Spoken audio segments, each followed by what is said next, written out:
The first thing nobody noticed was the stillness. Not the peaceful kind that welcomes you after a tiring day. This was different. Felt wrong. Heavy. As if the walls were listening. Holding their breath. It was exactly 6:43 p.m. Noah remembered, because the soft blue glow of the dashboard clock had caught his eye just as he eased into the driveway. His hand stayed clenched around the steering wheel, knuckles white, fingers stiff. The engine idled beneath him, humming low, as he sat frozen for nearly 8 minutes. Something inside him wouldn't move. Couldn't. That kind of hesitation was unlike him. But lately everything felt off. From the driver's seat, he thought he caught the sound of laughter, faint, muffled, leaking through sealed windows. It came from inside the house. That wasn't right. They weren't expecting guests. He entered through the garage, pausing in the dim space. The television blared from the living room. Loud, too loud. It didn't feel like background noise. Felt like someone trying to drown something out. Upstairs, footsteps pounded. Quick, deliberate. Then a door closed. Not slammed but shut with purpose.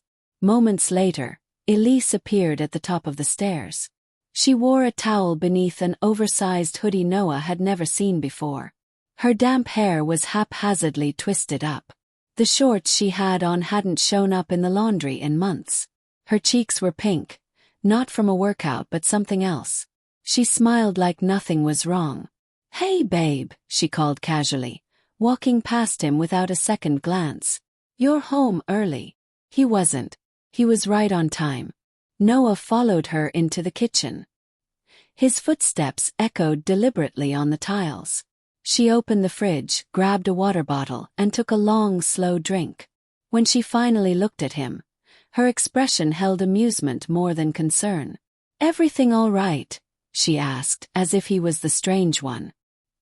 He nodded silently, eyes never leaving her. He knew her tells, the nervous habits, the lies. She bit the inside of her cheek when she was hiding something.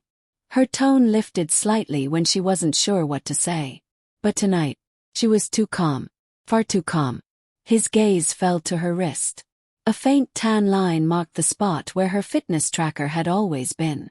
"Where's your tracker?" he asked quietly. She looked down, hesitated just a second too long. "Oh, I left it at that new gym. The one on ET. Jen told me about it." Jen had moved to Denver 6 months ago. Noah said nothing. Silence can make liars unravel.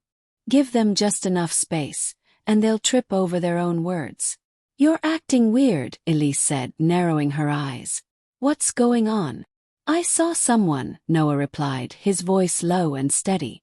"By the back gate. Looked like they were just leaving." She froze. Only for half a second. Then she laughed. Too loud. "You're probably imagining things," she said lightly. "No one's here." The house smelled faintly of cologne. Not his. The upstairs bathroom fan still hummed in the background. Her flushed skin. The unfamiliar clothes. The too relaxed tone. Everything screamed cover-up. But a sloppy one. She started scrolling through her phone like nothing was wrong. "Are you jealous?" she teased, raising an eyebrow. "No," he said flatly. "Just done." And with that, the first crack formed in her mask. It wasn't guilt. It wasn't panic. Just annoyance. As if he was ruining her evening. "Don't be dramatic," she muttered, heading to the living room. She didn't even try to lie anymore. And that was the worst part. She didn't care that he knew. She didn't care at all. Noah stayed in the kitchen, absent-mindedly tracing the lines in the granite countertop. The TV kept howling in the background, a sitcom full of fake laughs and empty dialogue. Elise curled up on the couch, scrolling her phone, still smiling faintly. Then his phone buzzed. Message. Unknown number. "You deserve to know what's really going on." His breath caught. He stared at the screen. "Who is this?" He typed. No response. That night, he climbed the stairs alone. The bedroom smelled faintly of her lavender lotion, but something else lingered beneath. Something unfamiliar. He found her gym bag tucked into the corner. Inside, pair of heels, lipstick he'd never seen before, phone charger, a folded hotel receipt. Room 504 West Side Inn. 2 nights ago. 1 king bed. He walked back downstairs and placed the receipt gently on the coffee table in front of her.